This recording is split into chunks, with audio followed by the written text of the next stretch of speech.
여러분 안녕하세요. 유준희 전도사입니다. 우리가 어떠한 문학작품을 읽을 때 그 문학작품을 완성도 있게 이해하는 방법이 있습니다.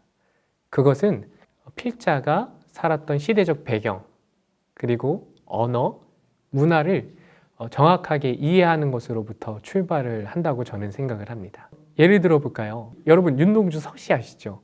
하늘을 우러러 한 점 부끄럼 없기를 이라고 시작하는 그 서시는 윤동주가 일제의 탄압과 억압에 대하여 굴하지 않겠다는 자신의 신념을 표현한 시입니다. 그런데 만약 윤동주 시인이 그 일제의 억압과 폭력 앞에 그러한 시를 작성했다라는 이해가 없이 이 시를 받아들이면 그냥 이 시는 아름다운 시가 될 뿐입니다.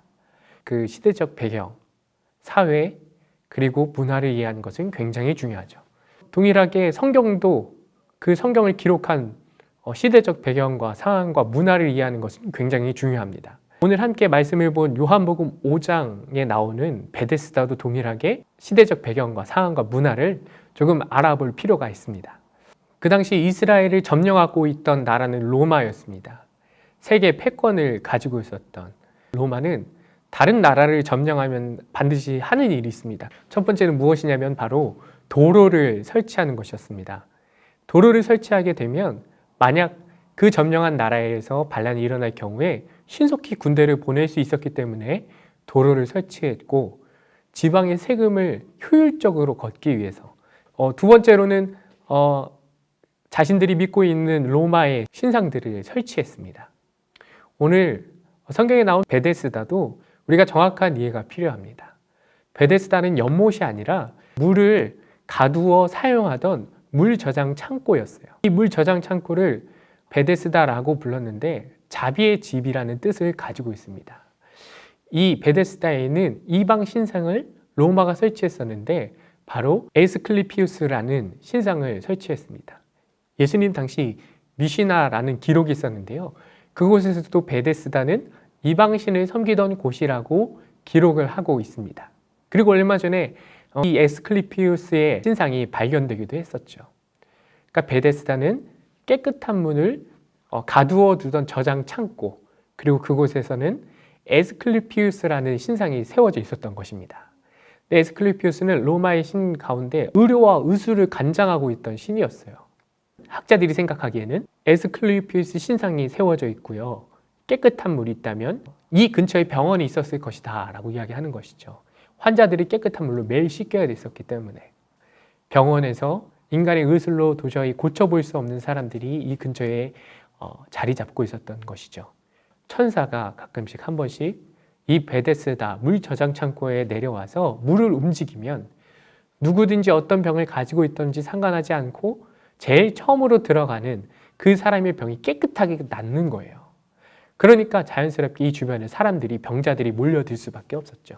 그래서 이 38년 된 병자도 이 자리 가운데 있었을 것입니다. 그런데 천사가 가끔씩 한번 내려와 물을 움직일 때 이곳은 이 베데스다의 이름의 뜻인 자비의 집과는 전혀 다른 모습을 갖게 되는 것을 우리는 상상해 볼 수가 있습니다. 한번 생각해 보시겠어요?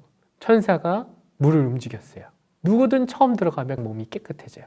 자신이 가지고 있던 병이 깨끗하게 낫는 거예요. 그러면은 내 옆에 있는 사람을 먼저 넣어줄까요? 아니면 내가 먼저 들어갈까요? 네, 내가 먼저 들어가겠죠. 그래서 38년 된 병자는 그 어느 누구도 이 병자를 들고서 여기 베데스다, 이 물 저장 창고에 넣어주는 이가 없어서 38년 동안 베데스다 물 저장 창고 옆을 지키고 있었습니다. 그런데 그러한 자비가 전혀 없는 모습, 허탄하고 실망하고 낭망한 38년 된 병자에게 예수님이 찾아와서 말씀하시는 장면이 바로 오늘 이 장면입니다. 영화적 기법으로 한번 제가 상상을 해봅니다. 혹시 최근에 기생충이라는 영화 보셨나요?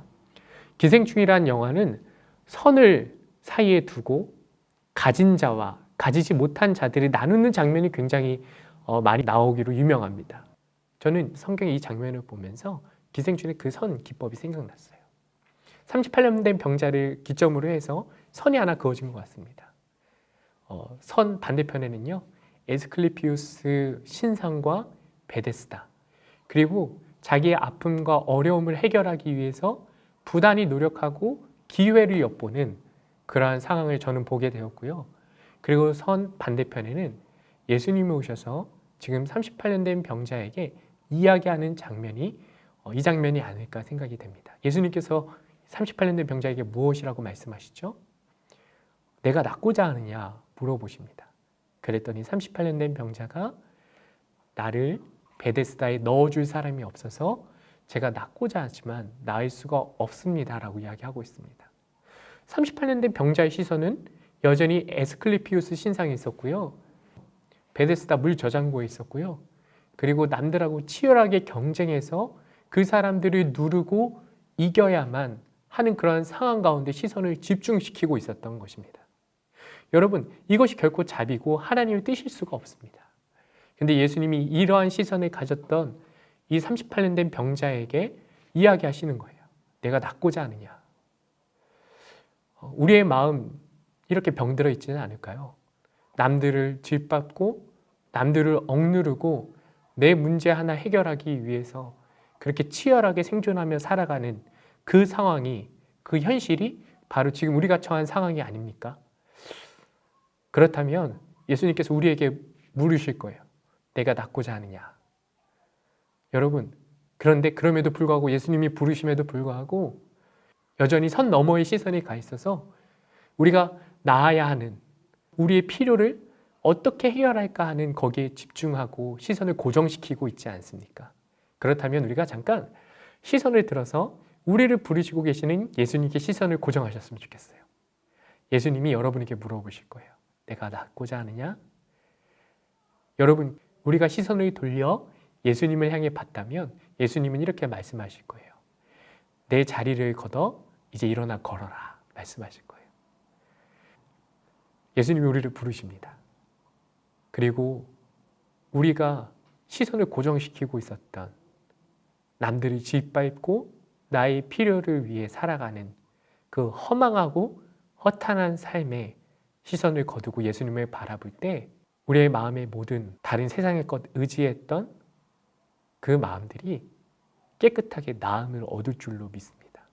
저는 그러한 꿈과 소망을 가지고 있어요. 우리 드림올리 청년부는 세상과는 다른 방법으로 사셨으면 좋겠어요. 세상과 똑같이 남들을 짓밟고 더 좋은 위치, 더 좋은 명예를 우리가 구하며 살아가는 것이 아니라, 그리고 그것을 따라가다가 허탄과 허망에 빠지는 삶이 아니라 이제 우리의 시선을 들어 예수님을 바라보셨으면 좋겠어요. 그리고 예수님을 따라가기로 결정하며 예수님의 부르심에 응답하며 나아가는 드림올리 청년부가 되시길 간절히 기도하겠습니다.